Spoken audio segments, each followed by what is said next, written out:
গতকাল ফ্রান্স এবং মরক্কোর খেলা হয়েছিল, সেই খেলা নিয়ে একটা প্রেডিকশন দিয়েছিল কাকা, ভাইরাল দেলোয়ার কাকা, সেটা সম্পূর্ণ সত্যি হয়েছে।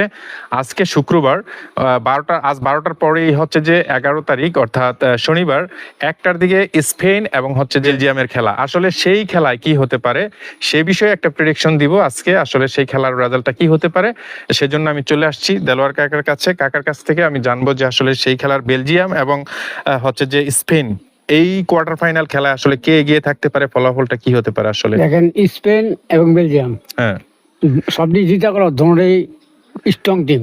হ্যাঁ হ্যাঁ তাছাড়া আমি ব্রাজিল আর্জেন্টিনাটাই একটু বেশি বলি। হ্যাঁ এটা যখন কোয়ার্টার ফাইনাল আইসা পড়ছে তা দুইটার ভিতরে সম্ভবত আপনার স্পেনই জিতার সম্ভাবনাই বেশি।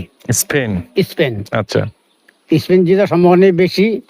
এর ভিতরে স্পেন যদি দুইটা দেয় ওরা বেলজিয়াম একটা দিব, হ্যাঁ অথবা ওরা যদি শূন্য দেয় ওরা একটা বেলজিয়াম একটা দিব, আরে আপনি স্পেন একটা দিব আচ্ছা আর বেলজিয়াম 0। হ্যাঁ আর অতিরিক্ত হইলে দুইটা, হ্যাঁ এই দুইটা স্পেন দিতে পারে সম্ভবত। তারপরে দেখেন আমি অনেক সময় যে টার্গেটগুলি দেই হ্যাঁ হ্যাঁ মোটামুটি সব দিক দিয়ে হয়তো একটা মিস্টেক হতে পারে। আচ্ছা আচ্ছা তা আমি তো আর্জেন্টিনা ব্রাজিলের দিয়ে কই বেশি, এই দুইটা যেমন আপনি ধরছেন তো মিস্টেক হয়ে গেল, কিচ্ছু করার নাই, আচ্ছা স্পেনই জিতবো।